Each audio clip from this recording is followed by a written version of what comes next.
Hey guys, இன்றைக்கி பார்த்தீங்கன்னா ரொம்ப லேட்டாக எழுந்திரிச்சிட்டேன். டைம் பார்க்கும்போது 7 மணி ஆகிடுச்சு. சரி, நம்ம வழக்கமாக ப்ரஷ் பண்ணிவிட்டு நம்ம டீ ஷாப் போவோம்னு சொல்லிட்டு ப்ரஷ் பண்ணிட்டு டீ ஷாப் கிளம்பியாச்சு. டீ ஷாப் பண்ணிட்டு ஒரு லெமன் டீ ஆர்டர் பண்ணேன். லெமன் டீ கொடுத்தாங்க. லெமன் டீ வந்து கொஞ்சம் சுகர் கம்மியாக தான் இருந்துச்சு. ஏன்னா நான் வந்து எப்பவுமே சுகர் கம்மியாக தான் எடுத்துப்பேன். உள்ளே டீ குடிச்சிட்டு வீட்டுக்கு வந்தாச்சு. சரி, போர் அடிக்குதுன்றப்போ சோட்டா பீம் கார்ட்டூன் பார்த்துட்டு இருந்தேன். அப்படியே பார்த்துட்டு இருக்கும்போது என்ன ஆச்சுன்னா, டைம் வந்து 9 மணி ஆச்சு. சரி, எதாவது சாப்பிடுவோன்னு சொல்லிட்டு ஃப்ரிட்ஜில் என்ன இருக்குதுன்னு பார்க்க போகிறப்ப முலாம்பழம் இருந்துச்சு. சரி, வந்து அதை வச்சு இன்றைக்கி ஒரு ஜூஸ் பண்ணுவோம், மார்னிங் ஜூஸ் குடிப்போன்னு சொல்லிட்டு முலாம்பழத்தை எடுத்து ரெண்டாக கட் பண்ணிக்கிட்டேன். வீடியோவில் பார்க்குற மாதிரி இந்த மாதிரி கட் பண்ணிக்கோங்க.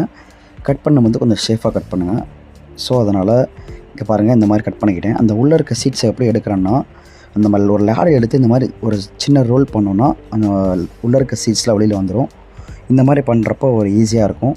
ரெண்டாக கட் பண்ண தேவையில்ல. ஸோ அதே மாதிரி உள்ளே இருக்க அந்த பழத்தை வந்து அதே மாதிரி தான் நம்ம கொஞ்சம் ஹார்டாக ரோல் பண்ணோன்னா அந்த உள்ளே இருக்க பழம் வந்துடும்.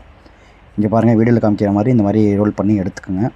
ஒரு வேளை நம்ம வந்து எல்லாத்தையும் எடுத்து நம்ம மிக்ஸி ஜாரில் வந்து கொஞ்சம் லைட்டாக சுகர், ஐஸ் க்யூப்ஸ்லாம் ஆட் பண்ணியாச்சு. அப்புறம் ப்ளெண்ட் பண்ணிவிட்டு ஃபைனலி ஜூஸ் ரெடி ஆயிடுச்சு. நான் ஒரு க்ரியேட்டிவிட்டிக்காக அந்த கப்லேயே வந்து நான் ஊற்றிக்கிட்டேன்.